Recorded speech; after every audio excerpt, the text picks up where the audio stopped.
Students, प्रशस्त academy की online classes में आज आप सभी का स्वागत है। एक बार फिर से हम उत्तराखंड पीसीएस में होने वाले एग्जाम में आने वाले क्वेश्चंस के बारे में जानेंगे। हम पीवाईक्यू के माध्यम से देखेंगे कि विगत वर्षों में जो परीक्षाओं में क्वेश्चंस पूछे गए हैं वो कितनी बार रिपीट हुए हैं और हम आने वाले एग्जाम में जो तैयारी कर रहे हैं वो इससे कितना रिलेटेड या कितना इफेक्टेड होगा। अब हम ये जो क्वेश्चंस करेंगे पीवाईक्यू के, इसमें कम से कम ये मानकर चलिए कि 30 से 35 क्वेश्चन तो फिक्स ही हैं। अगर हम पुराने पैटर्न को देख करके अगर हम ये अनुमान लगाएं कि पुराने पैटर्न के आधार पर ही आयोग क्वेश्चन पूछेगा। अब ये तो आयोग की बात है कि आयोग अगर अपना पैटर्न चेंज करता है तो ये तो उसकी अपने हाथ में है, लेकिन अगर पुराने पैटर्न के आधार पर हम देखें तो इन क्वेश्चंस जो मैं आपको कराने जा रही हूँ ये पीवाईक्यू के क्वेश्चंस हैं। इन क्वेश्चंस में से कम 20-25 क्वेश्चंस तो आप मान कर चलिए कि आने ही आने हैं। और मैं आपको ये क्वेश्चन कराऊंगी, आपको पूरे आंसर्स देखने की जरूरत नहीं है, आप केवल आंसर सुनिए। एक लाइन वन लाइनर क्वेश्चन बनाइए, स्टेम लिखते जाइए, उसके आगे उसका आंसर लिखते जाइए। और अगर मैं कुछ आपको एक्सप्लेन भी कर रही हूँ, कोशिश करूंगी कि ज़्यादा समय ना लूँ, लेकिन फिर भी अगर कुछ ऐसा इंपॉर्टेंट है तो मैं एक्सप्लेन करूंगी, तो आप उसको भी चाहें तो साथ में लिखते जा सकते हैं। पॉज कर लीजिए या तो फिर आप ऐसे ही साथ साथ में लिखते जा सकते हैं। चलिए स्टार्ट करते हैं। तो पहला क्वेश्चन जो बड़ा ही पॉपुलर रहा है कि निम्न पक्षियों में से कौन सा पक्षी उत्तरांचल का राज्य पक्षी है, तो मुनाल। मुनाल आप सभी जानते हैं कि मोर होता है, एक तरह का पक्षी होता है मोर, जो जिसे हम लोग भारत का भी राष्ट्रीय पक्षी है, तो इसलिए उत्तराखंड का भी राष्ट्रीय पक्षी मुनाल है। दूसरा क्वेश्चन है हमारा, निम्न में से किस तिथि को उत्तरांचल राज्य का नाम परिवर्तित कर उत्तराखंड कर दिया गया। तो ये बहुत पुराना क्वेश्चन है, 1 जनवरी 2007 को। अगला क्वेश्चन उसी से रिलेटेड है कि नया राज्य उत्तराखंड स्वरूप में कब आया। तो स्वरूप में 2007 के पहले आया था, जब अलग हुआ था, जिस समय आपके और भी राज्य अलग हुए थे, जैसे झारखंड अलग हुआ था और आपका छत्तीसगढ़ अलग हुआ था। तो उसे वैसे ही ये उत्तराखंड जो है उत्तर प्रदेश से जब अलग हुआ था, तो वो तारीख थी 9 नवंबर 2000। अगला क्वेश्चन हमारा है, उत्तरांचल के प्रथम राज्यपाल कौन थे। तो इनका नाम है श्री सुरजीत सिंह बरनाला। अगला क्वेश्चन है, उत्तराखंड लोक सेवा आयोग के प्रथम अध्यक्ष कौन थे। यहाँ पे नाम थोड़ा सा गड़बड़ है, ये AP नवानी लिखा है, जबकि इनका पूरा नाम था NP नवानी। अगला क्वेश्चन है, निम्न में से उत्तराखंड की पहली महिला राज्यपाल कौन थी। ये बहुत इंपॉर्टेंट क्वेश्चन है, श्रीमती मार्गरेट अल्वा। ये काफी और भी एग्जाम्स में पूछा गया है, तो इनका नाम आप याद रखिएगा, मार्गरेट अल्वा नाम था इनका। अगला क्वेश्चन है हमारा, राज्य पुष्प ब्रह्म कमल की उत्तरांचल में पाई जाने वाली प्रजातियों की संख्या कितनी है। तो टोटल 24 है। अगला 8वां क्वेश्चन है हमारा, भारतीय सुदूर संवेदी संस्थान कहाँ स्थित है। देहरादून में, ठीक है। अगला क्वेश्चन है, उत्तरांचल राज्य की स्थापना कब हुई थी। दोबारा क्वेश्चन इसी को पूछा है, 9 नवंबर 2000 को। ये डेट तो आपको याद ही रखनी है, ठीक है। अब है अगला क्वेश्चन, उत्तरांचल का राज्य पुष्प कौन सा है। ब्रह्म कमल। अगला क्वेश्चन हम देखेंगे 11 नंबर क्वेश्चन है, भारत रत्न से सम्मानित उत्तराखंड की एकमात्र विभूति का नाम बताइए। इनका नाम है गोविंद बल्लभ पंत। भारत रत्न से सम्मानित उत्तराखंड की एकमात्र विभूति है गोविंद बल्लभ पंत। गोविंद बल्लभ पंत जो थे, ये हमारे यूपी के पहले चीफ मिनिस्टर भी रह चुके हैं और ये हमारे भारत के चौथे होम मिनिस्टर भी रह चुके हैं, ठीक है। 12वां क्वेश्चन हम देखेंगे, उत्तराखंड मूल के एकमात्र टेस्ट क्रिकेट खिलाड़ी का नाम बताइए। तो वो नाम है महेंद्र सिंह धोनी। अगला क्वेश्चन है, पृथक उत्तराखंड राज्य निर्माण का कारण क्या रहा। वो था असंतुलित विकास व पिछड़ापन। 14 क्वेश्चन देखिएगा, उत्तराखंड की प्रथम महिला पुलिस महानिदेशक कौन थी। बहुत ही इंपॉर्टेंट क्वेश्चन है ये भी, कंचन C भट्टाचार्य। अगला क्वेश्चन है, उत्तराखंड में द्वितीय राज्य भाषा का दर्जा किस भाषा को प्राप्त हुआ है, और वह है संस्कृत। 16 नंबर क्वेश्चन है, उत्तरांचल राज्य का नाम उत्तराखंड किया गया, ये कौन से वर्ष में ऐसा किया गया था। ये था 2007 में।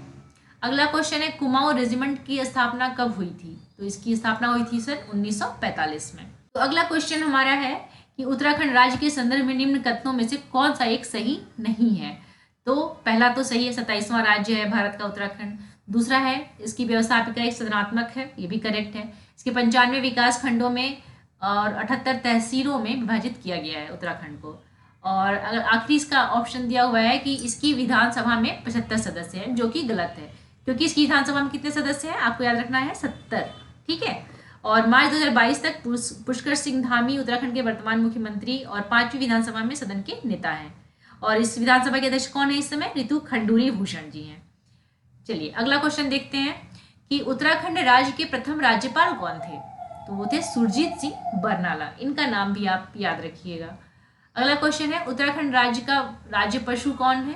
तो वो है कस्तूरी मृग। चलिए अब हम अगला क्वेश्चन देखते हैं। क्वेश्चन नंबर 21, निम्न में से कौन स्काइंग के लिए अधिक प्रसिद्ध है? ओली। ठीक है, यहाँ पे स्काइंग सबसे ज्यादा की जाती है। फिर एक कुमाऊं का कौन सा स्थान रंगवाली पिछौड़ी के लिए प्रसिद्ध है? तो वह है अल्मोड़ा। अगला क्वेश्चन हम देखेंगे, उत्तराखंड की प्रथम निर्वाचित विधानसभा का अध्यक्ष कौन था? प्रकाश पंत। ठीक है जी, तो प्रकाश पंत जी जो थे वो उत्तराखंड की प्रथम निर्वाचित विधानसभा के अध्यक्ष थे।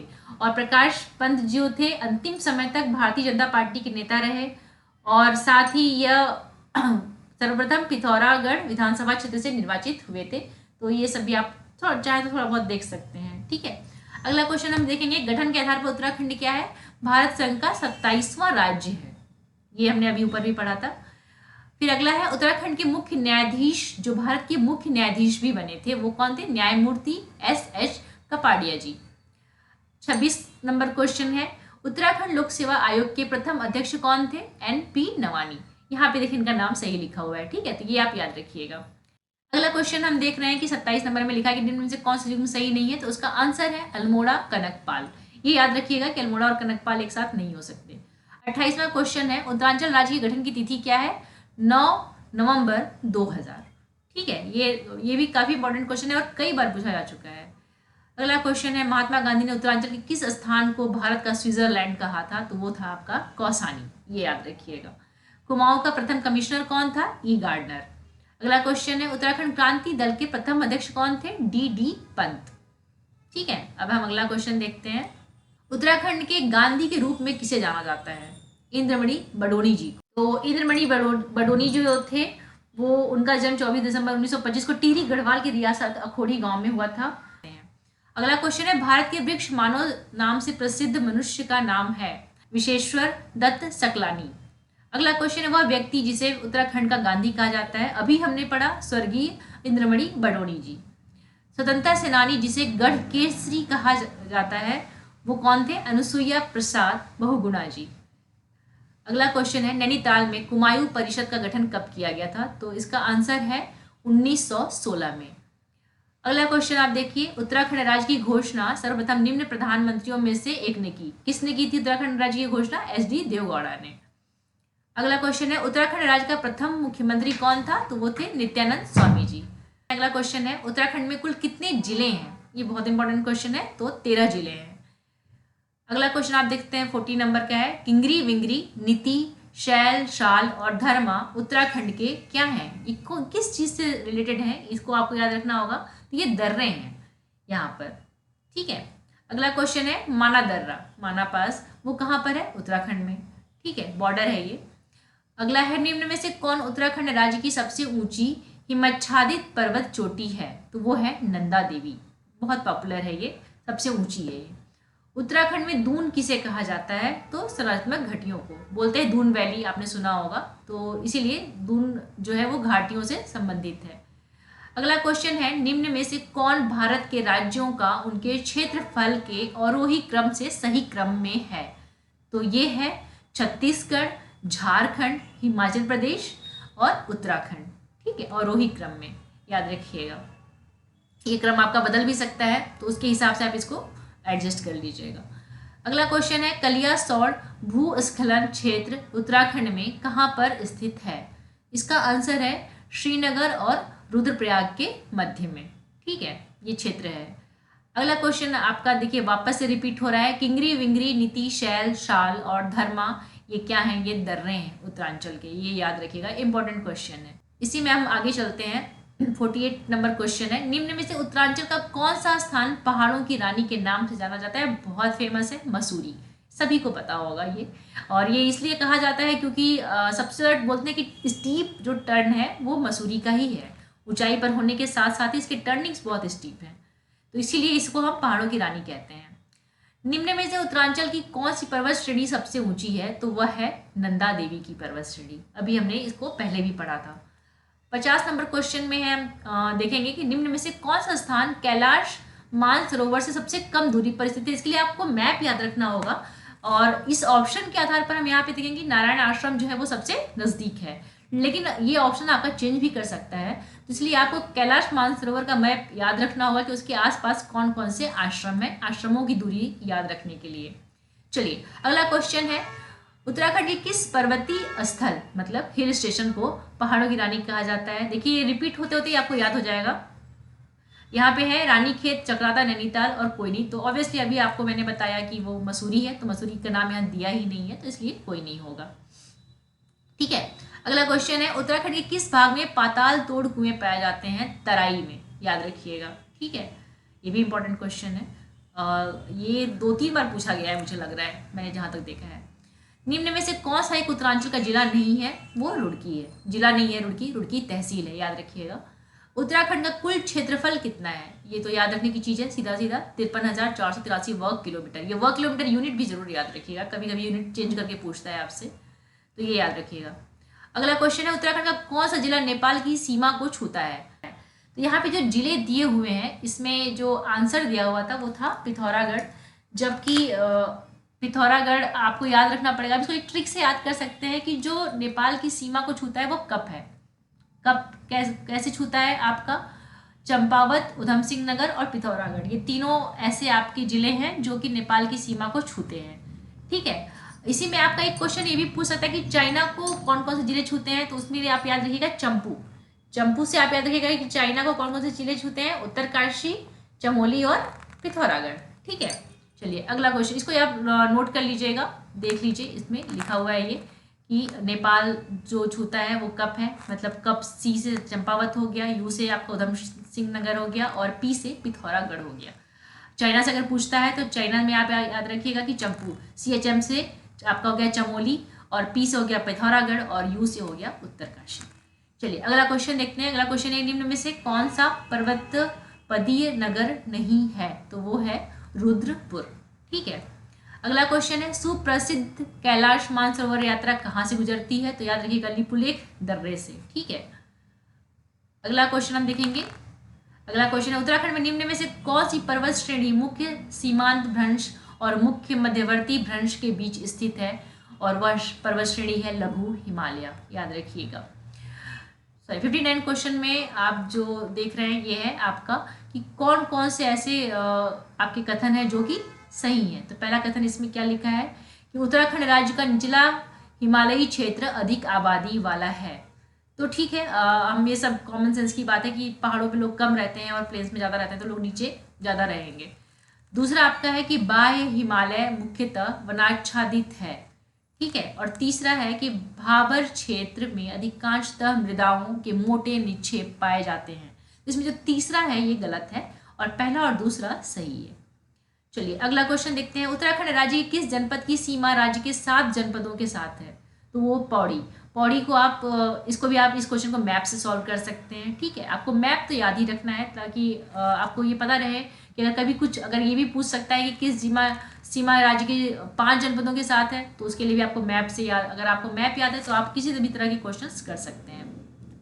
अगला क्वेश्चन है उत्तराखंड के कितने जिलों में बृहत्तर हिमालय का फैलाव है? तो इसका आंसर इसमें 5 जिलों में दिया था, जबकि ऐसा नहीं है, 6 जिलों में है। अब इसको याद आप कैसे करेंगे? तो एक ट्रिक है छोटी सी, ब्रूट कप।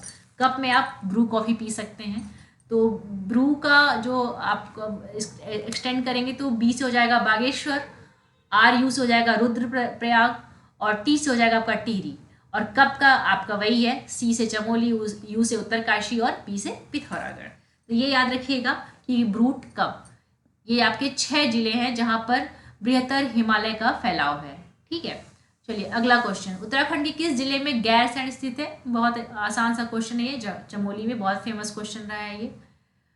अगला क्वेश्चन हम देखिए उत्तराखंड के कौन से जनपदों का समूह भूकंपीय स्थिति के अनुसार सर्वाधिक सक्रिय संवेदनशील क्षेत्र है? तो ये है आपका बागेश्वर और चमोली। अब देखिए इसके एक ट्रिक है कि कार से BP चढ़ गया। ठीक है, कार में अगर बैठे तो BP चढ़ गया। अब 2 प्रकार के जोन हैं यहाँ पे, जहाँ पे इसमें इसको डिवाइड किया गया है। तो जोन 5 में आपके जो जिले आते हैं वो है आपका चमोली, अल्मोड़ा, रुद्रप्रयाग, बागेश्वर और पिथौरागढ़ और चंपावत। ठीक है, तो आप इसको देख सकते हैं कि कार C से हो जाएगा आपका वही चमोली, A से हो जाएगा अल्मोड़ा, R से हो जाएगा रुद्रप्रयाग। ठीक है, फिर आता है BP चढ़ गया, तो B से हो जाएगा आपका बागेश्वर, P से हो जाएगा पिथौरागढ़ और CH से हो जाएगा चंपावत। इनका जो रिक्टर पे आता है मान वो 9 से अधिक आता है, इसे इन्हें जोन 5 में रखा गया है। अगला क्वेश्चन है, उत्तराखंड में शिवालिक श्रेणियों के दक्षिण में स्थित भ्रंश रेखा को कहा जाता है, क्या कहा जाता है? हिमालयी अग्र भ्रंश। ठीक है। अगला क्वेश्चन है, उत्तरांचल के किस भाग में स्रोत कूप पाए जाते हैं? तो इसका आंसर होगा तराई में। अगला क्वेश्चन हम देखेंगे, उत्तरांचल के निम्न जनपदों में से कौन सा नेपाल की सीमा से लगा हुआ है? फिर से आपका मैप का क्वेश्चन आया। तो अभी मैंने बताया था पिथौरागढ़ नेपाल की सीमा से लगा हुआ है। ठीक है, आप इसको बैक करके देख भी सकते हैं कि ट्रिक क्या थी। 67 है, निम्न में से कौन सा एक उत्तरांचल का सबसे ऊंचा पर्वत शिखर है? तो वो है नंदा देवी। अगला क्वेश्चन है, निम्न में से कौन सा राज्य क्षेत्रफल में सबसे छोटा है? वो है उत्तराखंड, सबसे छोटा है इन सब में से, ये आप देखिएगा ऑप्शन में से। ठीक है। और अगला क्वेश्चन है 69, उत्तराखंड में सर्वाधिक आवर्ती प्राकृतिक आपदा मतलब रिकरिंग नेचुरल हैजार्ड क्या है? वो है भूस्खलन, सबसे ज्यादा होता है यहाँ पर। 70 नंबर है कि तराई जिले का गठन किया गया था, कब किया गया था? 1842 ईस्वी में। चलिए हम अगला क्वेश्चन देखते हैं 71 का, निम्न में से किस प्राकृतिक आपदा का उत्तराखंड में सर्वाधिक विनाशकारी प्रभाव हो सकता है? और अभी हमने पढ़ा जस्ट भूस्खलन का। ठीक है। तो अगला क्वेश्चन है, उत्तरांचल की दारमा और व्यास घाटियों को जोड़ने वाले दर्रे का नाम बताइए। इसका नाम है सिनला। सिनला जो है ये आपका पूर्वी कुमाऊं में उत्तराखंड राज्य के पिथौरागढ़ जिले में स्थित है। हिमालय का एक हिस्सा है ये, और जो उत्तर में तिब्बत और पूर्व में नेपाल से घिरा है। ये भी इंपॉर्टेंट है, याद रख लीजिएगा इसको। चलिए अगला क्वेश्चन हम देखते हैं, निम्न में से कौन सा उत्तरांचल राज्य का जनपद नहीं है? बिजनौर यूपी का है, आप सब देख सकते हैं इसमें बिजनौर ही एक ऐसा ऑप्शन है। 74 नंबर क्वेश्चन है, उत्तराखंड का सर्वाधिक क्षेत्रफल वाला जिला कौन सा है? तो उत्तरकाशी है। क्षेत्रफल की बात कर रहे हैं यहाँ पे, तो याद रखिएगा उत्तरकाशी। अगला क्वेश्चन है, उत्तरांचल के पर्वतीय क्षेत्रों की अधिकांशतः मृदा का पीएच मान है?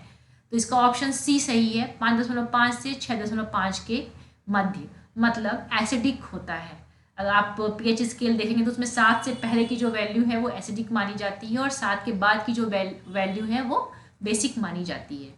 तो यहाँ पर ये जो मान है वो 7 से कम है, तो आप पता लगा सकते हैं कि उत्तरांचल के पर्वतीय क्षेत्रों की अधिकांशतः मृदा कैसी होगी? एसिडिक होगी, अम्लीय होती है। अगला क्वेश्चन है, उत्तराखंड में भाबर पेटी में निम्न में से किस प्रकार की जलवायु दशाएं हैं? तो इसका ऑप्शन बी सही है, उपोष्ण। अगला क्वेश्चन हम देखेंगे, उत्तराखंड का कौन सा भाग वर्षा ऋतु में सर्वाधिक वर्षा प्राप्त करता है? ठीक है, तो इसका भी इसमें आप ऑप्शन देख सकते हैं कि इसका ऑप्शन होगा शिवालिक, भाबर एंड तराई रीजन्स।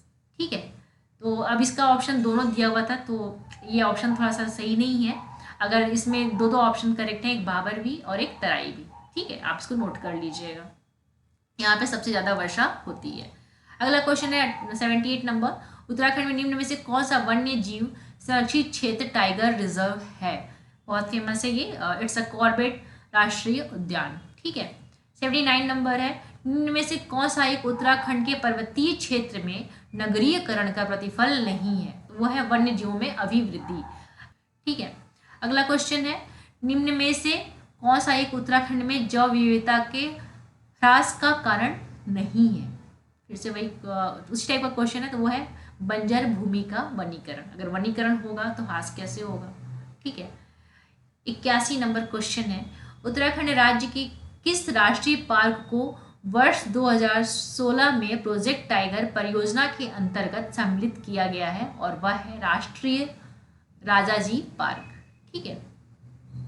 अगला क्वेश्चन है, उत्तराखंड में किस वन्य जीव विहार समूह की स्थिति पश्चिम से पूर्व की ओर सही है? इसका ऑप्शन सी सही होगा। आप मैप में चलेंगे तो केदारनाथ आपका हमेशा ही वेस्ट की तरफ दिखेगा, फिर नंदा देवी, और फिर विंसर है, और फिर अस्कोट है। ठीक है। अब 83 क्वेश्चन पे आते हैं। 83 क्वेश्चन है आपका, उत्तराखंड में बांज बुरांश के पौधे हैं? कहाँ के पौधे होते हैं ये? समशीतोष्ण वनों की विशेषता होती है, ये वहीं पे पाए जाते हैं। अगला क्वेश्चन है 84, राज्य पक्षी मुनाल का प्रिय आहार क्या होता है? आलू होता है, सबसे ज़्यादा ये आलू खाता है। फिर है 85, लीसा प्राप्त होता है चीड़ के वृक्ष से, ये याद रखिएगा। अगला क्वेश्चन 86, उत्तरांचल में जड़ी बूटियों की प्राप्त होने वाली किस्में लगभग कितनी है? तो 500 है। 87, उत्तरांचल में कीचुला खरक है, क्या है? ये कस्तूरी मृग प्रजनन व संरक्षण केंद्र है। ठीक है, तो यह संरक्षण केंद्र कहाँ पर है? चोपता में है। ठीक है, यहाँ पर आप देखेंगे तो बहुत, अगर आप यहाँ पे जाते हैं तो ये चोपता गोवेश्वर मार्ग पे स्थित है। 89 नंबर क्वेश्चन क्या है? उत्तरांचल में वन्य संपदा से होने वाली वार्षिक अनुमानित आय कितनी है? 80 करोड़ रुपए के आसपास। ठीक है। अगला क्वेश्चन है, निम्न में से कौन सा राष्ट्रीय वन उद्यान उत्तरांचल में है? ये याद रखिएगा, इसमें से ऑप्शंस में से आपको देखना होगा तो कॉर्बेट बहुत इजी है। अगला क्वेश्चन है, उत्तराखंड स्थित निम्न स्थानों में से किसने अपनी स्थापना की हीरक जयंती मनाई है? तो वन्य शोध संस्थान ने। ठीक है। अगला क्वेश्चन है, कॉर्बेट राष्ट्रीय उद्यान का कुल क्षेत्रफल कितना है? तो वो है 520.82 वर्ग किलोमीटर। अगला क्वेश्चन है, अस्कोट वन्य जीव सेंचुरी किस जनपद में है? और वह जनपद क्या है? पिथौरागढ़, याद रखिएगा। अगला क्वेश्चन है, निम्न में से कौन सा एक उत्तरांचल की पहाड़ियों का लोकप्रिय चारा प्रदान करने वाला वृक्ष है? तो वह बांज है। अगला क्वेश्चन है, भारत में स्थापित प्रथम राष्ट्रीय पार्क उत्तरांचल में स्थित है और वह कौन सा है? तो इसका आंसर हो जाएगा जिम कॉर्बेट राष्ट्रीय पार्क। ठीक है। चलिए अगला क्वेश्चन देखते हैं। राजाजी राष्ट्रीय पार्क एक प्राकृतिक आवास है, किसका आवास है ये? एशियाई हाथी का। यहाँ पे हाथी पाए जाते हैं। ठीक है। अगला क्वेश्चन है, 1869 में स्थापित कुमाऊं गवर्नमेंट गार्डन का प्रथम अधीक्षक कौन था? अब देखिए इस क्वेश्चन में भी तामझाम है। इस क्वेश्चन में 1869 में पहली बात तो ये कुमाऊं गवर्नमेंट हुआ नहीं था। 1869 में हुआ था आपका चबतिया गार्डन। ठीक है। और इसके अधीक्षक कौन थे? क्रो। और 1906 में हुआ था आपका कुमाऊं गवर्नमेंट गार्डन का स्थापना, और इसके अधीक्षक कौन थे? एन गिल। तो ये डेट गड़बड़ है। अगर ये क्वेश्चन ये पूछना चाह रहा है कि 1906 में कौन अधीक्षक था, तो आप इसका आंसर लगाएंगे नॉर्मन गिल। लेकिन अगर ये कह रहा है कि कुमाऊं गवर्नमेंट का अधीक्षक कौन था, मतलब 1869 में अगर पूछना चाह रहा है कि कौन था, तो वो हो जाएगा आपका चबटिया गार्डन। ठीक है। चलिए अगला क्वेश्चन देखते हैं। क्षेत्रफल की दृष्टि से उत्तराखंड का सबसे बड़ा नेशनल पार्क कौन सा है? तो वो इसका आंसर हो जाएगा गंगोत्री राष्ट्रीय पार्क। अगला क्वेश्चन है, उत्तराखंड के किस जिले का वन क्षेत्र सर्वाधिक है? याद रखिएगा, पौड़ी गढ़वाल का। अगला क्वेश्चन हमारा है कि निम्न वृक्षों में कौन उत्तराखंड में लीसा का मुख्य स्रोत है? तो इसका आंसर हो जाएगा चीड़। ठीक है। लीसा जो होता है इससे क्या बनता है? तारपीन का तेल बनता है, याद रखिएगा। अगला क्वेश्चन है, उत्तराखंड में सिविल वनों पर किसका नियंत्रण होता है? तो आप इसको ऐसे याद रख सकते हैं कि जिला दंडाधिकारी का नियंत्रण होता है, वन अधिकारी का नहीं होता है। इसको कंफ्यूज मत करिएगा। जिला दंडाधिकारी का नियंत्रण होता है। एक 1911 में वन नीति बनी थी, तभी से ऐसा है कि जो भी आपके वनों के खनिज होते हैं, पशु होते हैं, या फिर वहाँ के जो पेड़ पौधे होते हैं, उन सब का ख्याल अगर रखने में कोई नियम का अनुपालन करना है तो दंडाधिकारी से ही पूछा जाएगा। इन्हीं का नियंत्रण होता है हमारे सिविल वनों पर। ठीक है। अगला क्वेश्चन है, उत्तराखंड के बाघ संरक्षण मिशन का ब्रांड एम्बेसडर कौन है? तो महेंद्र सिंह धोनी। चलिए अगला क्वेश्चन है, निम्न में से कौन सा उत्तराखंड का एक जैव आरक्षी क्षेत्र है? जैव आरक्षी वो हो जाएगा आपका नंदा देवी। निम्न में से कौन सा बुग्याल उत्तरकाशी जिले में स्थित है? दयार बुग्याल। अगला क्वेश्चन है, नंदौर दून किस जनपद में स्थित है? इसका आंसर हो जाएगा नैनीताल। अगला बहुत ही इंपॉर्टेंट और इजी क्वेश्चन है, फूलों की घाटी। फूलों की घाटी जो है वो हमारे उत्तराखंड राज्य के गढ़वाल क्षेत्र में है, और यह यूनेस्को द्वारा, याद रखिएगा कि यूनेस्को द्वारा सन 1982 में घोषित विश्व धरोहर स्थल नंदा देवी अभयारण्य, नंदा देवी राष्ट्रीय उद्यान का ही एक भाग है। ठीक है। और इसको हम लोग ये भी थोड़ा सा इसके बारे में लिख सकते हैं कि जो फूलों की घाटी है इसका जन्म पिंडर से हुआ है, इसलिए इसे पिंडर वैली भी कहते हैं। तो ये क्वेश्चन भी आ सकता है कि पिंडर वैली किसे कहते हैं, तो याद रखिएगा कि फूलों की घाटी को कहते हैं। ठीक है। चलिए अगला क्वेश्चन देखते हैं, जानवी नदी किस जल प्रवाह अथवा मुख्य नदी से संबंधित है? तो भगीरथी से। जानवी मतलब गंगा होता है, तो ये भगीरथी नदी से आपका संबंधित है। अगला क्वेश्चन है, उत्तराखंड का सबसे बड़ा हिमनद कौन सा है? तो वो है गंगोत्री। 10 नंबर क्वेश्चन में हम देखेंगे, निम्नलिखित में से कौन सा ताल उत्तराखंड के रहस्य ताल के नाम से जाना जाता है? तो वह ताल है आपका रूपकुंड। रूपकुंड जो है वो चमोली जिले में स्थित एक हिम झील है। यह कितनी मीटर की ऊंचाई पर स्थित है? यह लगभग 5029 मीटर की ऊंचाई पर स्थित है। चलिए अगला क्वेश्चन हम देखते हैं, उत्तराखंड में सबसे लंबा हिमनद कौन सा है? तो वो हो जाएगा आपका गंगोत्री हिमनद, याद रखिएगा। चलिए 112 क्वेश्चन देखते हैं। ये है आपका गोविंद घाट किन नदियों के संगम पर स्थित है? तो वह है आपका अलकनंदा और लक्ष्मण गंगा। 113 नंबर क्वेश्चन है, पूर्वी धौली, यहाँ पे धौली होगा, धौली गंगा की सहायक नदी कौन सी है? तो काली नदी है, ये याद रखिएगा, ठीक है। 114 नंबर क्वेश्चन है, निम्न में से कौन सा एक युग्म गलत है? तो इसमें देखिएगा, दोड़ी ताल कहाँ पे? उत्तरकाशी में, सही है। बेनी ताल कहाँ है? चमोली में, ये भी सही है। बासुकी ताल कहाँ है? रुद्रप्रयाग में, ये भी सही है। तो देवरिया ताल कहाँ पर है? रुद्रप्रयाग में, टिहरी में नहीं है, ये भी याद रखिएगा। अगला क्वेश्चन है, हेमकुंड झील घिरी हुई है कितने हिमाच्छादित शिखरों से? 7 हिमाच्छादित शिखरों से, ठीक है। अगला क्वेश्चन है, उत्तरांचल का निम्न में से कौन सा मेला काली एवं गोरी नदियों के संगम पर आयोजित किया जाता है? तो वो मेला है आपका जौल जीवी मेला। अगला क्वेश्चन हम देखेंगे, भागीरथी नदी का अन्य नदी से किस स्थान पर संगम होने के कारण गंगा नाम से जाना जाता है? तो इसके लिए एक ट्रिक हमारी पिछली क्लासेस में बताई गई थी, जिसमें आप देख सकते हैं। वो ट्रिक थी मार, पाक, बाद, दाव और नाग, ठीक है। तो आप देखिएगा, इसमें से जो ए लिखा हुआ है वो सभी जगह लिखा है, तो मतलब हमारी जो अलकनंदा है वो सब जगह है, ठीक है। अब एम से आपका हो जाएगा मंदाकिनी और अलकनंदा, ये कहाँ मिलती है? रुद्रप्रयाग में, आप देख सकते हैं मार। फिर आपका पाक, ठीक है, तो पिंडारी और अलकनंदा कहाँ पे मिलती है? आपकी कर्णप्रयाग में।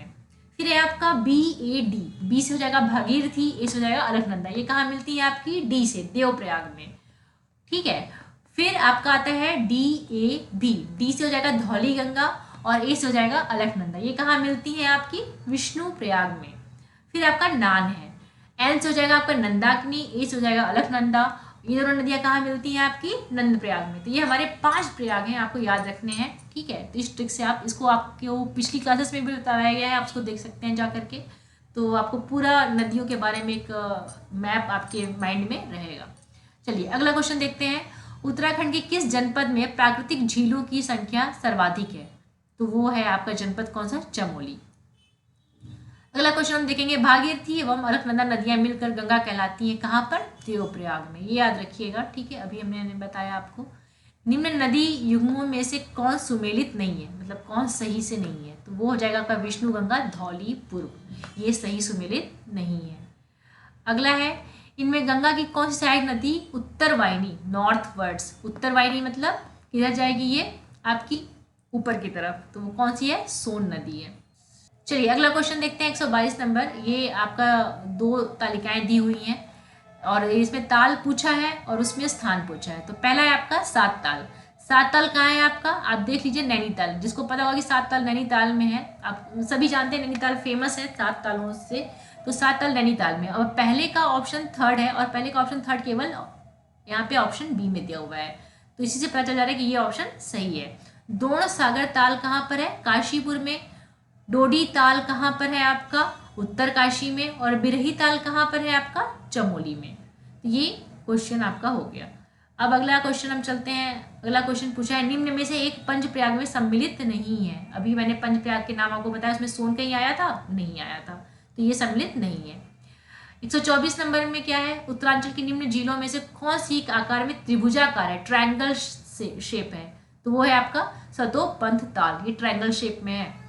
अगला है, उत्तरांचल की कोसी नदी सहायक नदी है, ठीक है। कोसी नदी की सहायक नदी कौन सी है? रामगंगा, याद रखिएगा। वह स्थान जहाँ पर भगीरथी और अलकनंदा नदियां मिलकर गंगा को बनाती हैं। अब अगला क्वेश्चन है, बिरही गंगा के अवरुद्ध हो जाने से बनी गौना झील कितने वर्षों तक रही?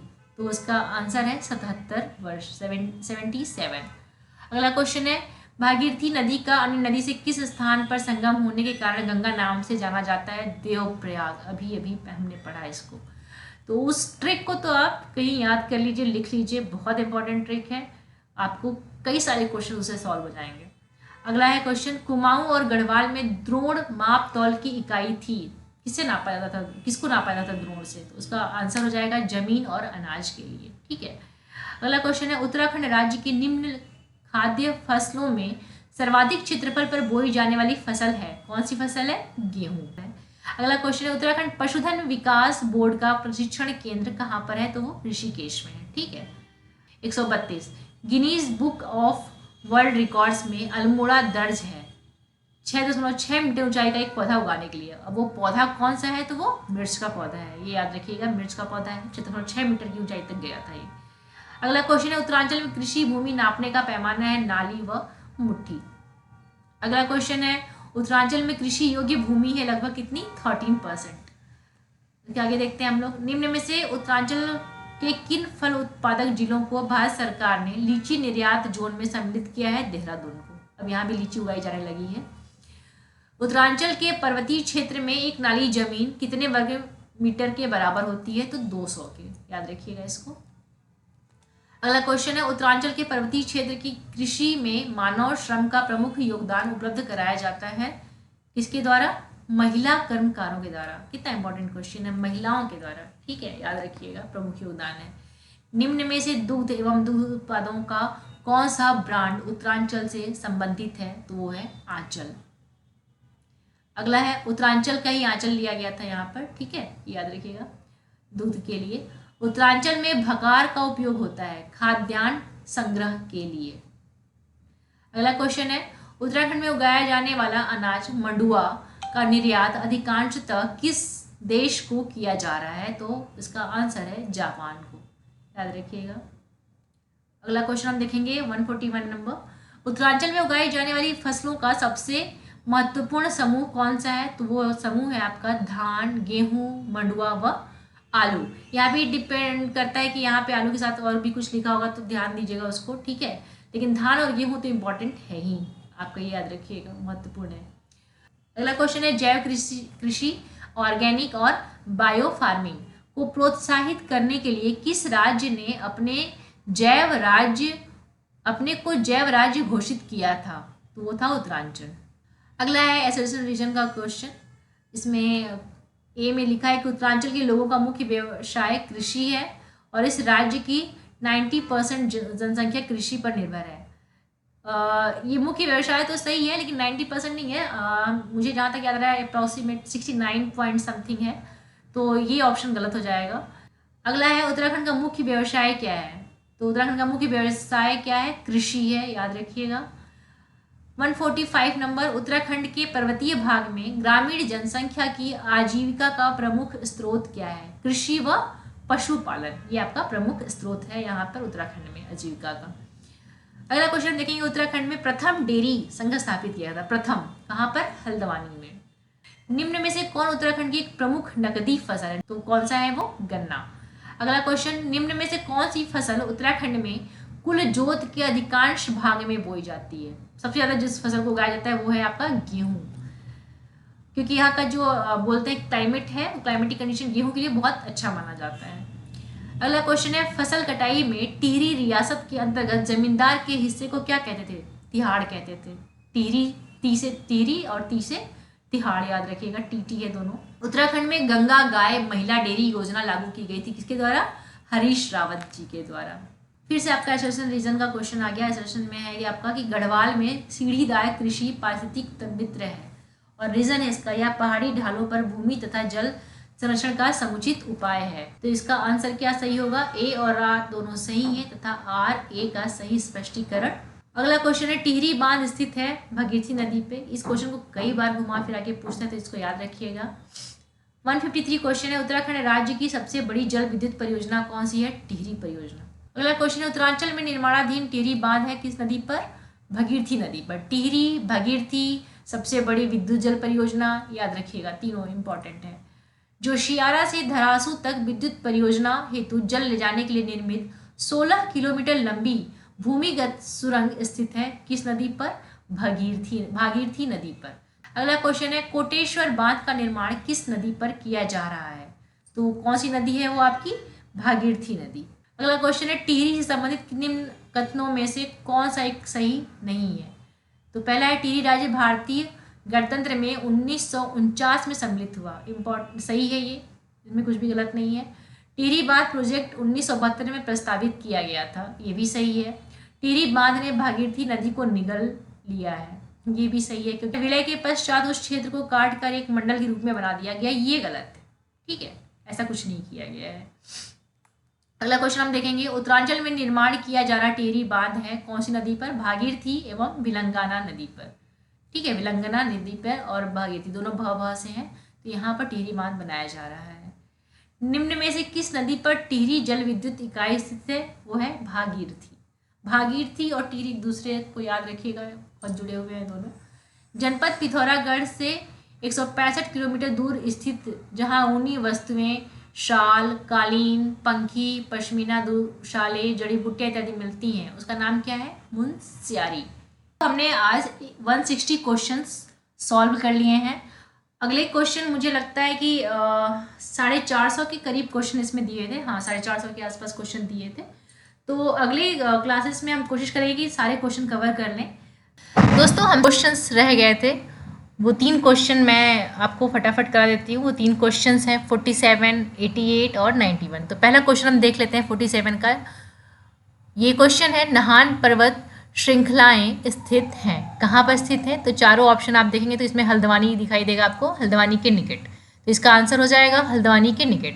अगला क्वेश्चन है क्वेश्चन नंबर 88। अब 88 में क्या पूछा है हम देखेंगे। 88 में पूछ रहा है, उत्तरांचल का सकल वन क्षेत्र है लगभग। तो आप इन चारों जो ऑप्शंस दिए हुए हैं इनको तो पहले भूल जाइए, क्योंकि अगर हम इसकी बात करें तो आप देख सकते हैं कि यहाँ पे फॉरेस्ट कवर मैंने डाल रखा है नोट्स में। फॉरेस्ट कवर जो है वो स्क्वायर किलोमीटर में ही आपको हर जगह देखने को मिलेगा, और ये कितना है? ये है 24,305 स्क्वायर किलोमीटर। मतलब टोटल एरिया का कितना? 45.44%। और अगर हम रिकॉर्डेड फॉरेस्ट एरिया की बात करें तो वो है 37,999.06 square kilometre. Means total area का कितना परसेंट?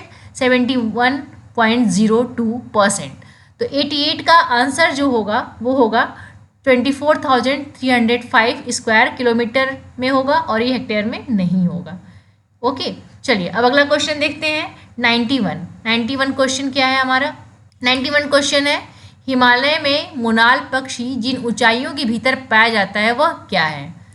तो वो ऊंचाइयाँ क्या होती हैं? 2500 मीटर से 5000 मीटर। ये मीटर में है। अब यहाँ पे ऑप्शन में आपके फीट दिया हुआ है, तो फीट में अगर हम देखेंगे तो 8200 से 16,404 फीट के बीच में मोनाल पक्षी पाया जाता है। तो आपका अगर ये चारों ऑप्शन आप देखेंगे तो इसमें से डी ऑप्शन जो है वो करेक्ट है। ठीक है, चलिए अब यहाँ पर हम इस क्लास को ख़त्म करते हैं। अगले बचे हुए क्वेश्चन हम नेक्स्ट क्लास में करेंगे। तब तक के लिए अपना ध्यान रखिएगा और एग्ज़ाम की तैयारी अच्छे से करिएगा। Thank you.